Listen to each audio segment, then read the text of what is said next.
Hey there, everyone. Welcome to First Time Leadership. My name is Daniel Lee. How are we today? So, this is the official launch for the First Time Leadership web book, actually. Now, I'm just having to look at some technical issues here that we're trying to sort out.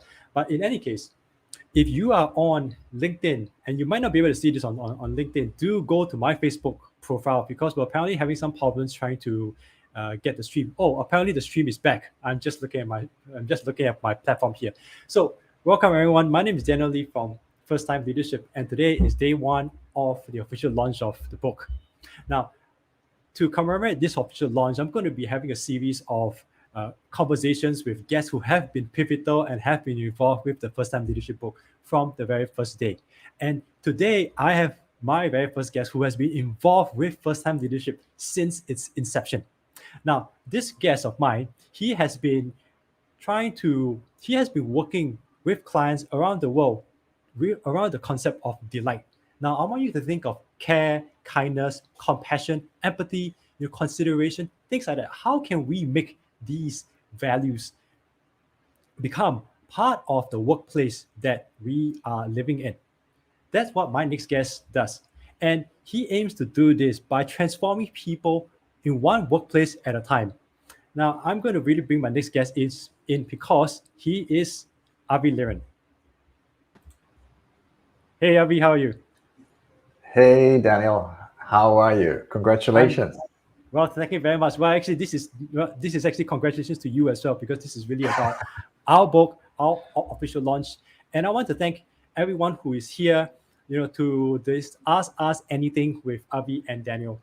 Ask Us Anything is really a moment where you have the both of us here, and if you have any questions that you want to ask us, questions that you wish that you wanted to always ask us in private but never really got the opportunity, well, this is the opportunity for you now.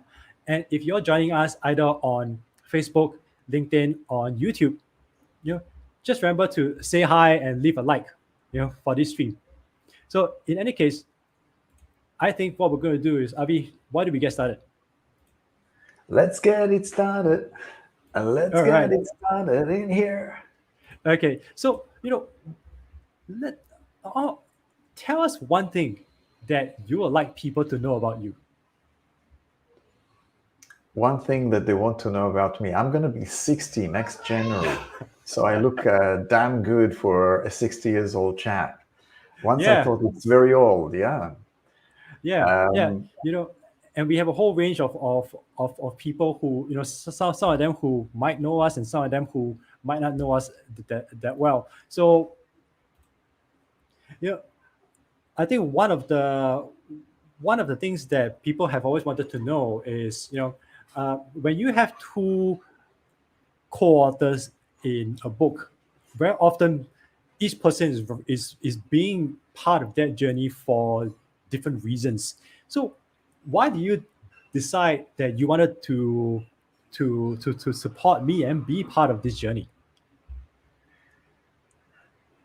many reasons. I think the first thing is that I like your stamina, and I could relate to the fact that you're authentic, that you're hardworking, you're determined, and I knew that once you're going to make a commitment, you're going to be successful, and you are passionate about what you wanted to do.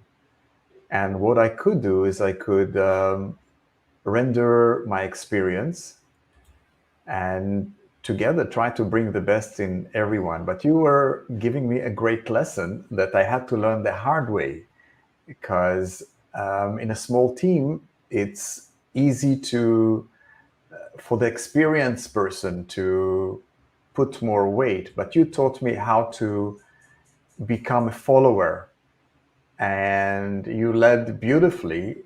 And it was a shock at the beginning to let go and let someone lead, but it's not a bad thing to be of support, be of service to your partner. And I always wanted, since I was 26, they asked me a question: what do you want to be when you grow up? And I always wanted, my answer was, and still is, I want to work with people that are smarter and better than me, and still willing to work with me. And you fit that answer. You are better than me in what you do, stronger, and you deserve a lot of compliments for making this possible. Well, Avi, well, look, thank you very much for that. I think both of us brought strengths into this working relationship, and I will definitely have to say that, from the very early days, and for some of you who are watching this, you may not know this, but I actually didn't start out with the intention to write the book. Yeah, I wanted to do it for more personal reasons, which was just to understand what leadership is. And then after interviewing a number of leaders, I came to realize that the insights that I had gained from speaking with all these leaders needed to be shared. And that's how eventually the book came about. And of course, writing the book itself was a whole separate journey on its own. Yeah, so what I loved about our agreement was that we're not going to do a fluffy thing. We're going to do the hard work. And I remember the great thing about us that once we figure out that we don't have 50% women, it took additional year actually to get that. And the stamina to go and do the research and do the hard work and become an expert rather than a speaker pays off, but it's a hell of a lot of work. Yeah, when I remember when we did around 50 interviews, and then I was thinking to myself, and after speaking with you, you said we should go to 100, and so I thought, all right, no, that's a lot more work, but let's go to 100. And then when we made a decision, I think we were around 80 or 90 or so, and then we made the decision to go to get at least 50% women. That eventually took us to 220, and it was a good thing actually that I listened to you, because I learned that whether it's male or female leaders, the leadership traits that they have are actually the same. It's just how they express it, which is quite different from between males and females. Yes, and you're right. Each one has the style, but boy, we learned a lot from the ladies, and we did learn a lot from the ladies. I think they were giving us a lot of good pointers, and they had the courage to tell us, no, I don't see this way. Why don't you look at it that way? If you remember the managing director of Cisco, that was nice how she got us the circles. Yes. So just for everyone who's watching here, and where we do have a few people now, when if you have access to the book, which by the way there will be a coupon code, so that if you do want to get the book, you can get it afterwards. Now, we originally came up with a model that was very, how should I say, very testosterone filled. It was rather angular. There were certain images which to a man, to a guy, makes sense, but to a female it didn't. And we spoke with the CEO, the managing director for Cisco Singapore, and she looked at our model, which was at the time, hey Martin, how are you? Which at the time, hey Andy, hi, and which at the time was rather angular and very masculine. And she said, why do you do this? Why do you do that? Why do you create circles and around? And part of what our first time leadership model is now is really because of her feedback. So definitely women had played a very big contribution to what first time leadership is. And hey, we have a question here from Andy Avi. He's asking us, how did you manage to reach out to so many interviewees and get them to commit their time? Do you want to take that question? I think the start is very difficult, and the start you need to have your personal relationship. But once you start and you start up with the top people, and you tell the people why do you want to do that, and we were very clear about the reason why we want to do it. We wanted to help young and aspiring leaders. We wanted to help them so they will be able to step forward and not be afraid towards their first leadership role. We also wanted them to stand out, so they're going to be selected. And we wanted them to be successful when they're going to go there. So once you have a pure message that you really want to do, you really want to do something good, then people will open the doors. And as we got a few people that are big names, we say, by the way, we interviewed this person and this person and that person. And that makes a credibility already. Oh, if the CEO of DBS, Piyush Gupta, was interviewed, maybe I can give you something. If the former chairman of Singapore Airlines and DBS and Singtel is there, maybe we could do that. So it's get easier after the first 20. It's get much easier. Oh yeah, definitely. Now I just wanted to share that I got some feedback that apparently our LinkedIn stream is a little bit sketchy. It freezes a bit. So if you do want, you can go to my Facebook profile. I put it in the link there on the chat so that then you can go and get a much smoother experience. So just to add to what Avi said, yeah, I totally agree. I think the first 20 or to 30 or so of our interviews were all personal friends and people that we knew well who were in leadership positions, that if we reached out to them and we asked if they wanted to be interviewed, they were more likely to say yes. But eventually, just like what Avi said, we ran out of people, and these initial friends or friends and families and contacts of ours, they then reached out to people that they knew.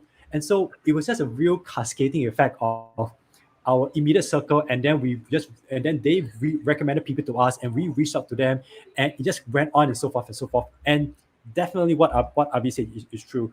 Once we started to get a couple of big names, once we started to interview, say 70, 80, over 100 people, the rest just became easier. The start is always the hardest when you are number one, or when you are just number 7, or or number 14 on the list. It just got easier and easier. So thanks for asking that, Andy. So Avi, why don't we talk about some of the findings that we got from the research, because I think the findings will be quite interesting.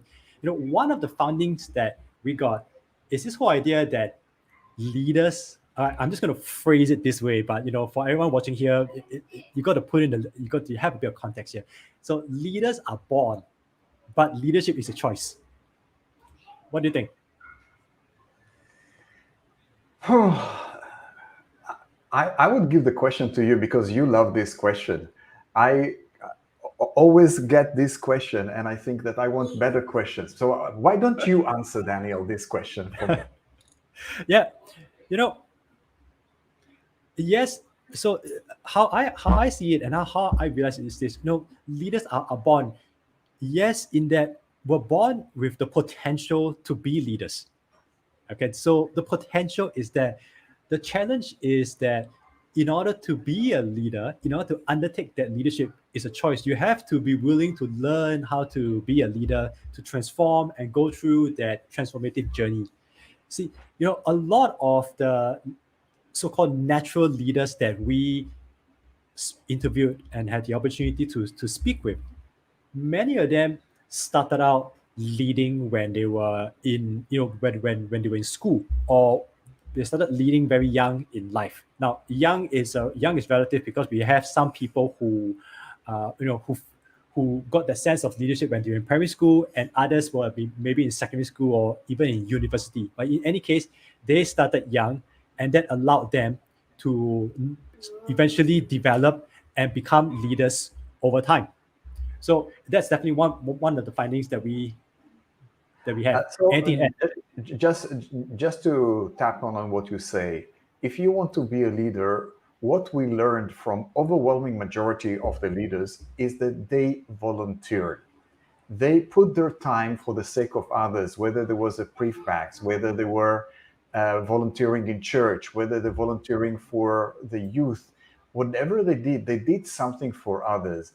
And the incredible things about most of the leaders is that when you have this mindset that you are there in order to serve others, likely you're going to be a better leader. But if it's all about yourself, then you ask yourself this question. So I don't like the question whether you're born, whether you're capable. It's just a decision that you're going to make. If you're going to lead, why are you going to lead? When I was in the army, I remember Major Biran told me, you're going to be an officer over my dead body. And I had such bad experience with leaders that were diminishing everyone. And I said, I want to be a different kind of leader. And when I got my first bar, I bumped into Major Biran and I told him, there seems to be life after death. I'm an officer and you are alive. So Yeah, yeah. So here's another finding that that could be interesting. Self-awareness and trust are at the core of leadership. Any thoughts about that? I believe that self-awareness is paramount for everything. It's like you otherwise go in a fog. You don't know where you're going. You're oblivious. The worst kind of leaders are ones that have great intentions, but they don't really understand what is the impact that they're having. They don't take the data. It's like going to war without intelligence. You're likely to lose. So you have to be aware at the beginning. You have to have a GPS. If you don't know where you're going to and you're blinded, you're going to hit the wall. Trust, for me, trust, money, love are a result. And they are a result of doing the right things. And if you do the right things, you're going to be trusted. If you have good habits of integrity, of authenticity, vulnerability, you keep your word, you do the right things, people will trust you. So trust happens when you're doing all these things.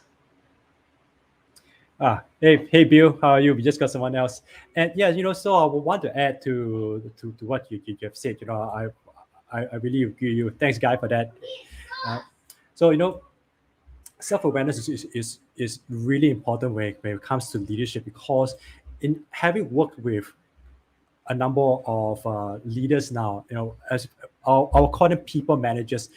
Very often the people managers out there, they have their own teams, and they actually do want to do good for their teams, and they may be going through the steps that their human resources department have laid out to them. Have your one-on-one conversations. Make sure you set expectations. Do what you can to inspire your team so that they can be motivated. And a lot of these people managers want to do that, but very often they're not aware of how to go about doing so.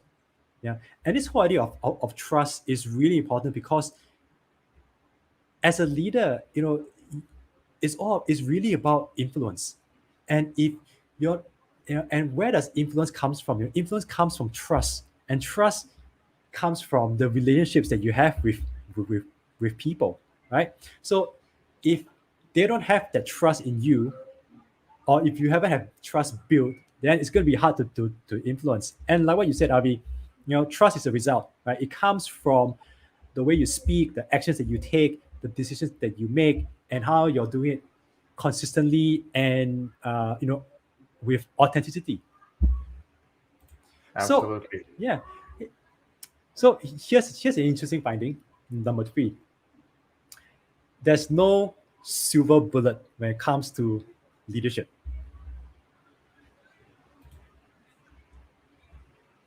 Yeah. What? Yeah.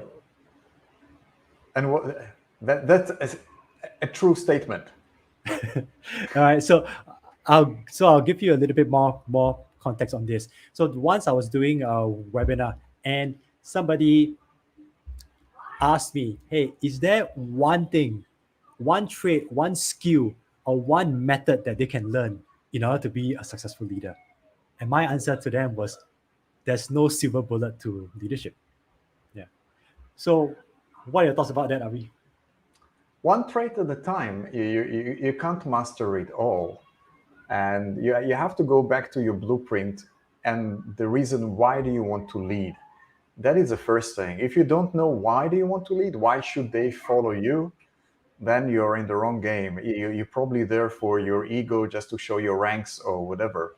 But you really need to create your leadership brand. You need to know, what do I want to do? What do I want to bring the people to do? Because their success is going to be your success. That's how you define your success as a leader. Yeah, and by the way, just in case any of you are hearing, I got my kids at home today. We're all stuck at home. Schools effectively closed, so we're all having home-based learning. And yeah, And That's something, again, that leaders need to do during COVID. They need to be understanding that this is the reality and not frown and not expect everything to be perfect. And I know that you also have somebody working as a neighbor doing renovations. So it's acceptable. I think you have a question down there. Yeah. This is from asking here. So first, just want to acknowledge Guy. Guy said a really good point on trust. That trust is something that needs to be built. And it is the foundation when it comes to being able to lead others. We have a couple of comments here from Asing. Hey, Asing. Asing is saying, it really depends on the kind of leader, because there are many leaders out there who who operate without trust. And I do agree. I think many people wake up in the morning wanting to do good, but they sometimes don't know how to go about doing it.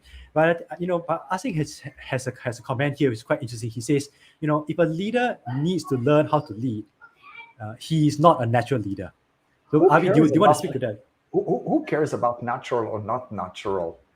You just build yourself. There's no such thing as a natural leader. There's no pattern to it that is one size fit it all. You could learn it. If you have the ability to lead and you know how to bring the best in other people, you know how to show the way and bring them safely there and help them to be better than you, you're going to learn it. What's wrong with learning? You have to be a great learner. That's what we found out. Yeah, That's exactly. yeah. Yeah, precisely. And sometimes we come across people who seem to be natural leaders, right? I'm just sorry, air quotes here, natural leaders. Now, some of us, we're all born with different personalities, different strengths, different value systems, and all that, which allow us to more naturally lead in certain situations. And so when we come across those situations, and someone is there leading, and it seems to be very natural. Yeah, sometimes that could give the impression that they are natural leaders. But I agree with you. Even if you are born with you know, certain personality type that allow you to lead, you still have to learn how to lead, because leading is like using a scalpel in a surgery. You got to have a lot of skill with your hands. You got to know what you're cutting. And being a leader, being a successful leader, it's just like that. You got to know when you're saying certain things, or when you're making certain decisions, or taking action. You need to have an idea of what's the effect of that. Here's another finding: anybody can be a leader, regardless of age, race, ethnicity, experience, or gender. What do you think? Yes. Straight up. Straight up, Yes. yes. You can make a decision today that you've been a employee all your life, and you want to start a business, and there are many people that have done that. You make a decision that you've been individual contributor, it's your time to lead. Of course you can. The question, why and how? And I believe what we try to do, we've seen that there are 15,000 leadership books a year, but there's only one or two in the entire decade that are good ones about first-time leadership. So we felt that there is a gap in the market, and people kept on asking, how do I get started with that? So for that, first-time leadership will give you a lot of recipes that you could learn one by one. And of course you can. Yes. It's a decision. Yeah. Yes, that's right. Yeah, and I think he put out another comment here. He's really engaging us today. Yeah. So yes, you're correct. Yeah, in the sense that we do have the potential to be a leader, but no, in the sense that you do need to go through this process of actually wanting to learn how to lead. And I think that journey to want to learn how to lead often is a stumbling block that stops a lot of people from going forward. And yeah, sometimes what they learn or did not learn could make them effective or ineffective depending on the situation that they are in. So you know let's talk about some of the audience questions that were submitted previously to before this, and And somebody asked me this question, which I thought would be quite interesting, which is, what was it like to publish a leadership book when one of the authors didn't know anything about leadership to start with? I think this person who asked me this question probably heard about my background. And for those of you who may not understand my background, the main reason why I started this first time leadership journey was because my manager Tim said to me one day that I needed to show more leadership, and I realized I didn't understand what that meant. And so when I went into this leadership journey with Avi, actually didn't really know much about leadership to start with. But Avi, I want to hear from you. I disagree with you. I disagree with you. I think you are humble and you discounted yourself. You worked and you were responsible for 4,000 people and $5 million of budgets. And not always when you lead, you need to have your ranks. Sometimes the leader is the one without ranks that everybody goes and listens to that person. And I did see that you led a lot of things. The first thing that you do significantly well through all the process is self-leadership. You show self-leadership, you show up. You show up with a great commitment to anything that you do. So I think whoever told you that, number one, doesn't know you. Number two, it's great that you decide that you want to find out more about where you want to go. And you taught me the lesson. You taught me, you were my teacher, how I should be a follower. And that wasn't easy. Yeah, I think what I would definitely add is that often like I said, the potential to lead is already there. I think what being on this journey has taught me is that a lot of those leadership traits, I was unaware of them. And as we spoke with leaders from around the world, and we solidified some of the traits that we wanted to write in the book, it then allowed me to become conscious as to, hey, what are these leadership traits? And then that slowly allowed me to transform and to become the leader that I am now, and to continue on that journey. And yeah, Asing left a comment here, and he said lifelong learning attitude is one of the traits that many leaders should have. Yes, totally agree with you. What do you think? All leaders should have. Learning today in the world that is changing, fast changing, and especially with COVID, if you're not learning, you don't know how to lead. You need to be learning all the time. So thank you, Asang. Yeah, and Aseng, you brought up a very good point, because in the course of our work, whether Avi in his delight or my work in first time leadership, we get a lot of comments that you read on the forums, right? That leaders are, the people managers or leaders, they sometimes struggle as to how do they effectively lead in this COVID environment where so many of the staff are working from home.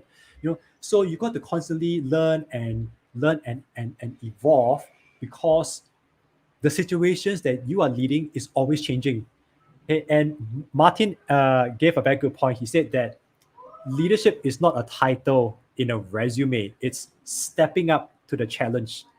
So writing an elaborate book is leadership. Well, thank you very much for that, Martin. And leading oneself on a quest is another level. What do you think, Avi? The metaphor that I see that we started with was actually given by Ching Liran. And if you remember, we started with Tomahawk. And the reason why we thought about Tomahawk, because Tomahawk is a missile that is self-guided to the way. And that was my mother used to say, I'd rather have restrain wild horses than put chili padi in the butt of donkeys. And a leader should know how to navigate the way and not have to be all the time told what to do. That's to begin with. So yeah, I don't know whether I answered, Martin, to what you say, but I totally agree with what you say. So what I say about what Martin say, yes, Martin is right. Yeah, and I think gave a very good point, which is that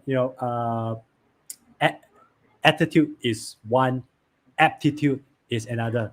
So you got to have the right attitude. You got to have the reason for wanting to do it. Of course, not all of us. I mean, when we think of leaders, we may get confused and think of prime ministers, Bill Gates, Steve Jobs, those kind of leaders. But we need to also broaden our definition of what leader is. We need to think of community leaders, religious leaders. Some of our social club leaders. Those are also leaders in their own right. And yes, the aptitude that we have, can bring us far. And some people, they are born with a little bit more talent than everyone else. What do you think, Avi?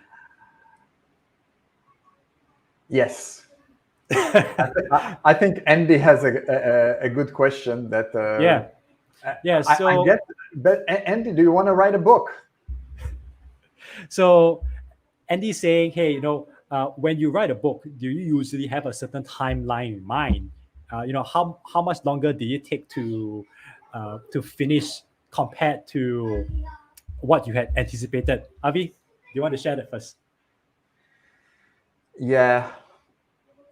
But I've been in computers for a long time, and I know that every time that you make a decision, it's good because it's going to take you 2 to 3 times more. And I think that the reason for us to do it, we could have done it within a year. But the reason it took 2 years to do the research and 1 year to write is because we did not cut corners. When we realized that we don't have sufficient, the model have changed 7 times. So when you work and you know that you're a work in progress and you're not ready to put something in, we wanted during the book that at the end of working with it, Daniel can definitely say when he goes to bring the practice of first-time leadership to the world, he say, this is not something that I just dream about and talk about. I really work about it. And I went to 220 leaders in 37 countries and 6 continents to get different ideas and synthesize them to something that makes sense. And we showed these people, we went back to them and say, look, this is a model. What is your commands? And they gave us the commands. And that's how it changed. So if you really want to do a good job, it really depends first on your research. Writing is depending on your talent and style. So if you're very talented, I've heard about people writing a book in a day. And that's okay. So you write everything that you have in mind. But what we did was we took the long way. And then when we found out that we are having only 22% women, we figure out that we are great singers. And then we went to additional, double the research. So we make sure that we give equal representation. And boy, it was really, oh, by the way, credit go to Sonia. She was the one, when she heard that we need help to get more women leaders, she went all the way to help us and open doors. Yeah, Sonia was definitely one of a number of women who, when they heard that we needed to speak with more women leaders, they opened up their networks and they introduced us to a whole range of women from all over the world. So, Andy, to answer your question, it really depends on what you are trying to achieve out of the book. And in our case, the research took at least 21 months because we had to go and get 50% women. So we ended up interviewing 220 leaders from around the world. And then even at the time, I had written quite a number of articles and put it into LinkedIn as my first draft. And then I had to submit everything to the publisher. And it was back and forth a couple of times. And that's why the whole journey from the very beginning to having that pre-launch in June this year was a journey that really took 3 years. Asing has a very good point here. He says that a leadership mindset need not lead. He is supportive when in a follower shoe. Oh, yeah. And it's very hard if your tendency is to be the one that calls the shots. It's extremely hard. But then you need to trust that you have great people and you need to let go. Yeah, and I think a lot of us have this tendency that, hey, look, as a leader, that we are going to always be in front. That's just one perspective. In fact, for many of the leaders that we've had the opportunity to speak with, I would say 70 to 80% of the time, they are supporting from the side. So they're guiding from the side or supporting from the back, and that is still leadership. Because And they ultimately, do something, and they do something yes, more. They jump in to take the bullet for you. Mm. So when they see that you're going to go to a place that you should not go, they will say it. They will say yes, it. yeah, so as long as the team, as long as the people are heading in that agreed direction, you don't always need to be in the front. So yeah, I think what you said makes a lot of sense. Bill's talking about children as leaders, and probably is, what could we learn from children in order to be better leaders? The first thing is children probably going to give you a reality check because they're going to show you that the king is naked. So maybe I would say radical candor.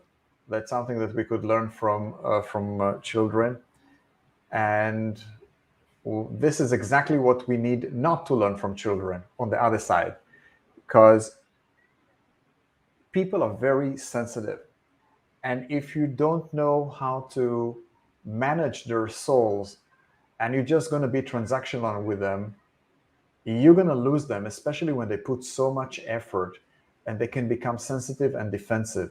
And you have to know leadership is also about understanding how to do things, not only what to do, how to do it in such a way that you bring the best in people. And that's very, very important. And So children yeah, sometimes will just go, we need to do that. That is not good enough. You need to bring the people there. There's something that leaders need to learn more about, not discounting the feelings of others, because we are not human being, we are not human doing, we're human feeling. If you as a leader discount that, you're not going to be able to bring the best in your people. true. And I think one thing that we can learn from children is this whole idea of authenticity. A lot of the first time leaders that I work with, sometimes they, some of them struggle with this whole idea of how do I be my authentic self, and yet continue to put up this image of being a leader. And through the process of working with them, I often they just need to understand, who am I really? What's my real personality? Am I faking it? So I think when it comes to kids, kids tend to be a lot more authentic. Okay, let's move into some takeaways that we got from this whole research. And I think you might be interested to answer this question, Avi. What is one myth that our research dispelled when it comes to leadership? Oh, yeah, I think I remember when by the way, for the viewers, we were in Costa del Sol and we had a big window to the Sea of Singapore. And it was full with our ideas, with the models and the question that we need to ask. And one of our first assumption is that leaders will promote people to the first leadership position if they like them. So we asked the question. We asked, would you like your people to be likable? And to our surprise, almost all of them say, hell no, we don't want them to be likable. We want them to be authentic. And Ko Bun Wee, the great investor and who was the chairman of Singapore Airlines, DBS, and Singtel, he said, be the person that other people want to sit next to. So from all the research, we found that if you have a goal to be likable, then likability is liability. If you have a goal to be authentic, to do the right thing for them and for the company, because sometimes there's going to be conflict of interest, if you're going to gain their trust, eventually the result is going to be that you're going to be likable. So it's terrible as a goal, but if you do the right things, it becomes the result. However, you have to be very careful.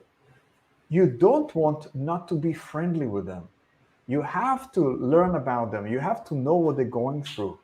You have to be friendly with them so much, like Craig Smith, who is now the president of Marriott International. He said, be friendly with them because they will do things for you they will not do for the company. Or you need to do that and that. So leadership sometimes is not black or white. You need to steer your way to make sure that you're going to be their friend, but that should not make you not do the right thing for them and the company. Yeah, I think this whole idea of likability was really interesting because when I was doing the research for myself, I walked in there. I mean, this is very early days. I too had this notion that as a leader, you got to be likable. You need to be likable with the people that you are leading. Eventually, that was put to rest. That likability is more of a result of how you are leading, the decisions that you are making, the actions that you are taking. And if people may not like you, but they can respect you for doing the right thing for the team, right? So a lot of the leaders said to us, likability is good, but respect is better, right? And Asing put in a point here. He said, trust that he, as in I think the leader, can lead the team to achieve the objectives precisely, right? It's not, You don't need but to by the way, be, yeah, it's not this or that. It's this and that. Yeah. yeah. So you can be likable because you're still developing that relationship with people, and when you're bringing the team to achieve the objectives, you earn respect along the way. Here's another, you know, let's talk about what's one tip from the book that you can give to people for those who may not have it right now. This tip we learn actually from the ladies. And we figure out that majority of the female leaders were ready between 2 to 4 years before they went into the first leadership role. One of them, one of the top CEOs of a big consulting firm in the world, what she said is that she was offered leadership position, and everybody said go, go, go, but she thought she's not ready. And then there was a guy that took over, but the team didn't like him, so that her team pushed her to get rid of him and put her up. So if you are a female leader watching this, aspiring leader, you may just be ready. And we thought that this book, if it could help lady leaders to start faster, what will happen the years you're going to be leader earlier will make you more confident, more prominent, more able to deal when your time will become to have a family, and then you're going to go all the way to the top, because you're not going to stop when you're already an officer and you already have leadership roles. You're going to be successful, and you're going to go to manage, and your husband should help you actually, and not just expect you to get all the job. And really, this world really need more female leaders. So I hope that a lot of female leaders will take the opportunity to, if you think you're ready, go for it. Yeah, Asing was just saying, was saying illiterate followers and intelligent followers have different expectations. Spot on. You are you are definitely correct. The people that you lead are a diverse group of people, and so how you lead them individually is going to need some adjustment, from person to person. And Guy was just saying a very powerful message, Avi. So Thank you, Guy. I want to tell you that it's correct and incorrect at the same time. When I went from being a CMO of 2 companies, when people did exactly what I wanted and I could recruit everyone that I want, and when I got to the government, I got paid 30% of what I could have in the open market. and I got a delinquent team. Because they were paid so miserably, they decided that they don't need to do a great job and they can go home early. But if you're a good leader, that is an excuse, because what you could do, you could turn them around. And a few tips around there. One of them is sense of purpose. If you let the people understand why they do what they do and what the impact that they have when they do. For example, in that time, Israel didn't have a relationship with India. And I told the entire team, look, you're part of creating history. We are bringing the first minister from India to Israel. Come on, guys, let's work it out. And they knew we are on a national mission. And I also treated them well. I also brought joy into this. We ended up, I do delight. So we ended up dancing on the tables. And suddenly the people from the security say, they used to run away at 2, 3 p.m. Now we need to close. It's already 7. So, it's excuse. If you tell me that you have bad followers, I'm not sure that you're a great leader. There's no such thing as bad followers. If there is a bad follower that is unfit, release them to be fit somewhere else that they're going to do better. But if you have a team of people that are not doing very well, I'm sorry. It's on you as a leader. It's not on them. Yeah, that's why I'm saying it really depends on you addressing those needs, and that's why as a leader you got to keep learning, because every leadership situation that you face is going to be different. So we're going to bring this to a close, because we're pretty much past 45 minutes. Avi, what's one parting word, or what's a parting shot that you want to give to our audience here today? Be in tune of yourself.